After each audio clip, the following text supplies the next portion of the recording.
Matt Painter gets to that elusive Final Four last year. Zach Edey, the most dominant college player of my lifetime. Joe Jackson is here with Feed the Post and Boilers in the Stands. Does a ton of great work breaking down film on Twitter and YouTube. Christian and Nick here with Psychic Hoops. So, Joe, what I want to ask you about is two things to start us off. One, is there any type of disappointment that Purdue wasn't able to finish off, and win the championship last year? Or is there kind of an understanding of we got to the championship and UConn was a wagon, and then part two of that is how are expectations looking for this year, and how would you define success this season? Yeah, and so I think it's a little bit of both. There's definitely some disappointment of losing because I think, like, clearly UConn was the better team. I still don't think they were like such a better team that Purdue can't win that game, right? Like, there's plenty of scenarios where it works.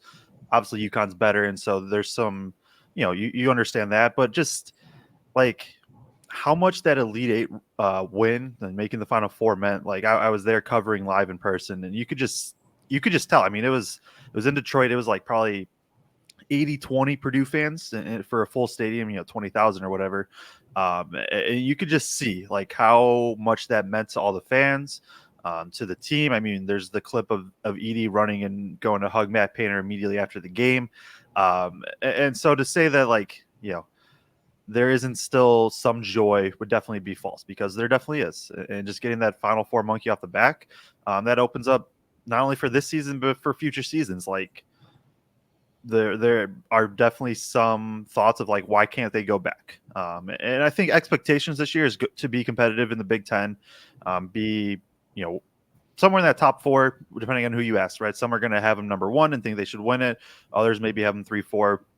That's kind of the general expectation in terms of the Big Ten. And then tournament, it's, probably realistically it's to make the second weekend. And then from there, it's, anything can happen. And if you get a good draw or play a couple good games, and, you're back in the Final Four. It was especially nice last season seeing them make it a deep run like we all knew they would, just because of what happened the year prior, and just all of that. I hated to see all that. So yeah, it wasn't fun, that's for sure. Yeah. But this roster is, you retain a lot of guys. It's going to obviously look different. So Joe, I want you to shut this down, but one of my spiciest takes, I feel like, is that Braden Smith is being overhyped right now. I feel like Braden Smith is being treated as if he's a Carson Edwards level guard. And what I'm getting at here is I think he was amazing last year. I just think the way everything happened with Purdue, like having a dominant 7-4 guy, setting screens, like rim running, sealing guys, like it just made life so much easier. And like there were so many wide open threes. It just changes everything. So I think Braden Smith is super capable, but for me, success with this Purdue team is like TKR is really good down low, and big steps from Colvin and Edey. So what I want to ask you is, do you think Braden Smith is a clear-cut number one guy on this team? And do you think TKR can be, obviously he's not going to be Edey, but can he be a guy that they play through in the post consistently? And can he produce at a high level? Yeah, I mean, I do think Braden Smith's that good. And there's a scenario where he's far and away the best player on the team. That doesn't mean he still leads the team in points. Like, I think it might be more likely that he averages like, what did he average last year? He averaged 12, 7.5 and 6, 1.6 steals, shot 45% from three. Like, I think it's realistic that he could be like a 14 and like 8 type dude, or 14 and 9 in terms of points and assists. Like, it'll be an adjustment and it'll be interesting, but what gives me confidence in Smith is just like, even going back to his high school film and why he was truly like, I watched his high school film and I was like, yeah, he's just going to start for Purdue day one. Like, he's just that good. He's a winner. He's a guy that, it is cliche, but he's a winner. He's a guy that I think is very fiery, and I don't think we saw it a little bit more last year, but I think we're going to be able to see a lot more of it. There may be an adjustment period, but I think end of the season we're going to see him be one of the best point guards in the entire country. TKR, yeah, I mean, I think it'll look differently, right? It isn't always just going to be dumping it down to TKR maybe every play, right? Maybe there's a lot more like short rolls to get him little 10-foot looks where now he catches off of it, one dribble. He loves that little spin move. And so maybe it's more looks like that or things like that. He's not going to get the ball as much as Edey, but he is definitely going to be a major part of the post game. Yeah, so aside from those two guys, we kind of know what to expect from both of them. I'm pretty high on Cam Edey. I thought that, we all saw that dunk. I think it was like in the Final Four, maybe. Championship. A championship, yeah. So, like, his athleticism was on display naturally, but he's still kind of underrated, in my opinion. And another guy's Miles Colvin. I think he's very underrated as well. So year one, freshman, sophomore jump, like what can we expect out of those guys this year? Yeah, I'm all in on Edey. I think Heidi's going to be – he's going to be probably the third or fourth most important player. He's probably the third most important player. Maybe that doesn't mean he's like the third best player this year. But what he can do as this 3-4 guy, it just elite athleticism. I mean, the world's finally saw it on the national stage with that putback dunk. But even just, I mean, he redshirted last year. But watching him go through like layup lines and stuff, it's like, yeah, he moves differently. But to me, he's going to be like the comp I've been giving is he's going to be Mason Gillis, but was just like with an elite athleticism. And so Mason Gillis is a guy that shot really, really well from three, played physical, rebounded well. And I think that's going to be Edey. Edey will have a little bit more of like being able to attack closeouts and actually get to the rim. So it isn't a perfect 1-to-1, but that kind of role of just this ultimate glue guy and with his athleticism makes it tough. And Colvin's a guy that like some might even call him probably the X factor of the team. I think he's going to be good. I wouldn't be shocked if it still takes a little bit more time, but he's a guy that started to come on towards the end of the season.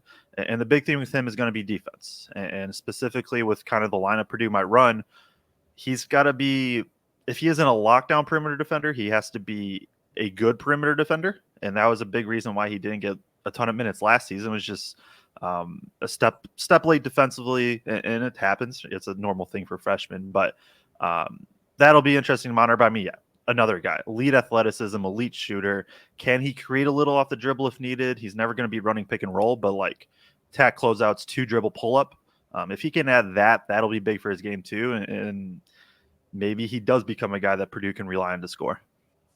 So when the part of me that's a little bit more pessimistic compared to the national perception on Purdue, when I counter that internally, I say you give Matt Painter plenty of time to make adjustments offensively, right? Like this team was top 2, if I'm not mistaken, in post-up frequency 3 straight years. And it's like, are we hitting that mark again? And if not, like, is it a lot of Braden Smith pick and roll, or are we just going to see, more creativity from Matt Painter and just continuing to try new things? I obviously wouldn't pass him. I think he's one of the best offensive minds in the game. I'm just trying to picture how different Purdue's going to look. Yeah, and that's fair. And that's what I'm probably a little lower on Purdue compared to most Purdue fans. Like, I think I'll have them 3-4 in the Big Ten. I don't have official, like, finalized rankings or anything. But so I do think it's fair. And the post-up's going to be interesting, right? Because I think at the end of the day, your best offense is still going to be give the ball to Braden Smith and run a pick and roll.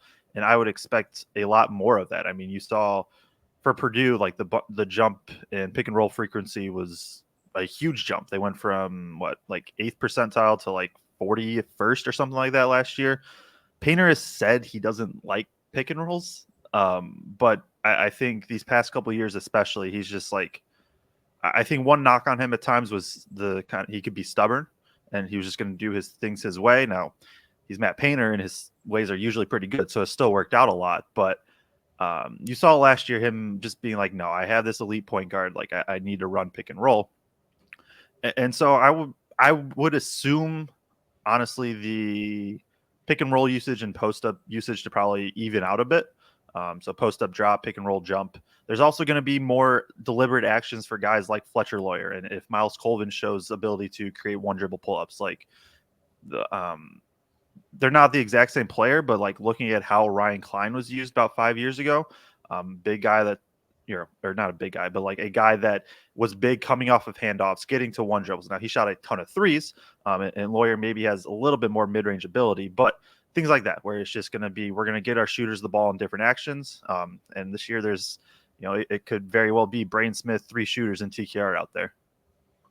Yeah. And talking about pick and roll and the dynamic of it and everything, is Daniel Jacobson a guy year one who come in, play 20 minutes, and just he looks like I've watched a little bit of film on him. He looks like more of like a stretch five, not so much like a post up true big like Edey was. So is that a real thing at play here? Maybe not year, at least in terms of the post up usage with it. Probably not year one, is my opinion. He'll get some, is in my guess, but I don't think he'll be like when he's in. I don't think they're running the offense through him. He's a guy that I could see getting 20 minutes. I would probably think more to 10 to 12, just because he's very good. I mean, he's listed at 7'3" or 7'4", very lanky, going to be an elite shot blocker one day. But I still think there's definitely some with just he has a kind of fragile frame.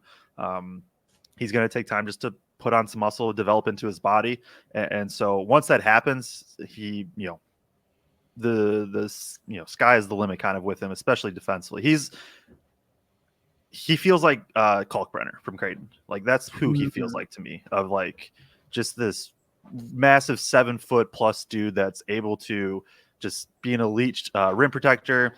He's, I don't think we're going to call Kalkbrenner like crazy mobile, but it's not like he's like cement feet. And I think Daniel Jacobson's going to be kind of like that too. And maybe Jacobson one day develops kind of a little bit of a pick and pop, can shoot low 30s, maybe mid 30s, but that's kind of what I see. But I don't, year one specifically, I mean, if he deserves the minutes, Painter will play him, and Painter has shown that whoever deserves them, he's going to get you the minutes. I just think it's going to be closer probably to 10 to 12 for now. The player development has been, so strong over the years of these massive human beings. Obviously, Harms, left, but like Haas got significantly better. Obviously, Edey got better. And you have Caleb First there. So it's not like you need him to fill those, those backup minutes at the big spot. A couple more depth pieces. You got 5 freshmen coming in. Jakari Harris is the highest ranked guy. Is he a guy that you think can come run the point when Braden Smith's off the floor? And then part 2, Will Berg, Brian Waddell are those guys that you think are going to factor in this year? So I'll start with Harris. I love Harris. I think there's a 0% chance he's starting by the end of the season. Wow. I'm with Lawyer pushed to the 3. Yeah, it'd be kind of like last year with Jones, except Harris is a little bigger. But yeah, and I wouldn't, like, if I had to bet on it happening, I don't think I would, but I think there's some chance that like I'm going to keep note of it. But he's a dude that he is absolutely a Painter guy. Like when I watched the film on all the freshmen and stuff, I don't know if there was a guy more in high school that I was like, man, he does every little thing. He rotates right. He's going to make the right pass. He's going to be able to get pressure defensively on ball. And that's where he's going to be a big calling card. I think he is a guy that can run back up point. I know this offseason, CJ Cox has also been getting a decent bit of the reps. It's going to be between those two for the backup points. The other thing with the backup point is like, as much as Purdue's like, hey, we want to kind of play Braden a little less, how often is Braden just going to play 38 minutes a game? Because can you really afford to take him off? But no, I think Harris will absolutely contribute this year. The shot, I think, is good. I want to see it translate. The defense is going to be what gets him on the floor. And same thing with Cox. And he's another guy that's really good defensively. He's a crazy tough shot maker. I'm a little more interested to see if his develops year one or if he's more of a later guy. But yeah, both of them I expect, honestly, to see roles. And then you mentioned Berg and Waddell. Waddell, like before he tore his ACL his freshman year, right? And then he had a red shirt. Before that, and that was with Ivy and Travion were on the team.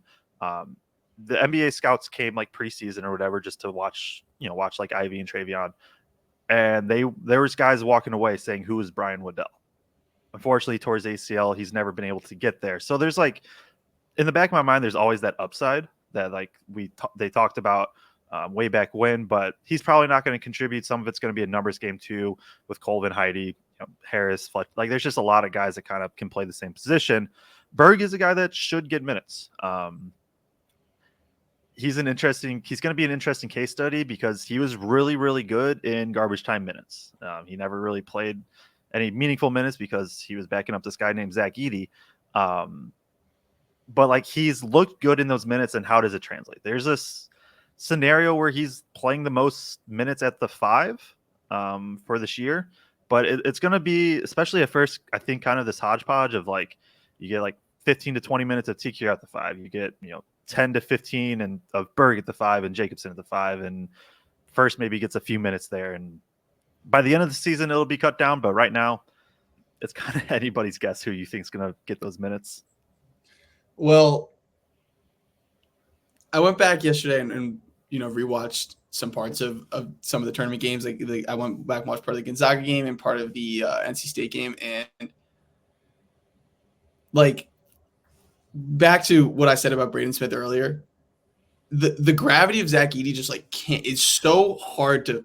You can't really put it into words. It's like guys like Mason Gillis, Lance Jones, like had, and I'll put their Lawyer in there too. Like the amount of just wide open, like their jobs were sometimes at moments so easy. It's like, get it into the post without turning it over and knock down wide open threes, right? And Braden Smith did so many great things, but like those screens from TKR, like they're good screens, but they're not 7'4" Zach Edey screens where the entire team is terrified about this guy diving to the rim. And when Braden Smith does get into the lane off the pick and roll, which he was great at last year, he was great, but it's like guys can't really leave. You can't ever leave Edey, or it's a lob. So it's like dealing with that rim protection. So I definitely think there's going to be a learning curve of the post Zach Edey era of just like some friction of, man, all my threes, Fletcher Lawyer, all your threes are not going to be wide open. And like, defensively, this team was really good last year, but it's a lot easier to defend when you have him and drop, but also just like mindset wise, like, you're getting a good shot every single time down the floor offensively. Like it's easy to stay bought in. So all to say, I believe in Matt Painter. I know Braden Smith's really good. I just think it's going to be more of an adjustment than people are fully giving credit for, that there are going to be some growing pains. And I think the true solution to that is Colvin, Heidi being guys that can. You mentioned Heidi being able to kind of attack closeouts in a way that Gillis wasn't.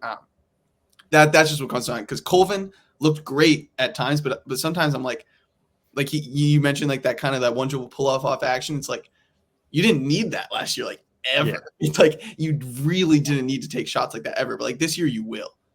And I think he is a guy that can elevate. So that's my little spiel. But if you had to answer right now, who is the third leading scorer on this team this year? I would go Fletch. I think he gets a usage bump. I think like Fletch was really bad inside at the rim. Like he just was.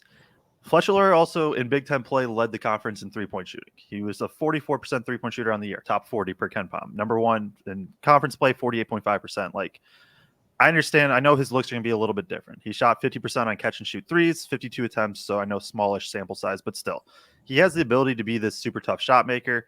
I think he's been polarizing at times this offseason because he's caught in this weird web of like, he should be asked to do more and be more consistent, but he's also like still really good in his role. But because it's I don't know, like the role just doesn't quite match up always with the usage. And then I think that's where some differences come. But yeah, I think he's going to be a guy that they run a lot more for. He shot the ball really well. I like the 3-point percentage maybe takes a little dip. I still think he's going to be an over 40% 3-point shooter. And I think the biggest thing for me, because the talk this summer is like, oh, he needs to put on weight. And like, yeah, it would help for sure. Although I'm a little hesitant with shooters specifically. I think it's been like proven that doesn't actually matter, but I still, just part of me is like, hey, if you put on weight, you might lose some of the shooting. I think he just needs to be able to jump, stop, and kick, because on his drives, he would get caught at the rim, and now he is 6'4", 180. Like he's not going to convert over dudes that often. If he could just get in the paint, jump stop, kick out, when you have, I mean, at times there's going to be Smith, Colvin, and Heidi all on the perimeter, like with him. Get it to one of your shooters, and I think that'll solve a lot of issues too. Well, awesome, man. Joe, the source, appreciate you and all your knowledge. This season I will, whenever I need to get up to snuff on a Big Ten team, like you're the guy I go to. So I appreciate you that. Great to chat, and I'm excited to see what Painter and his great staff cook up, because even the part of me that is pessimistic, they'll make adjustments and they'll figure it out. And I think this is a team that's definitely going to get better as the season goes along. Yeah, no, I appreciate you having me on. Always fun to talk hoops.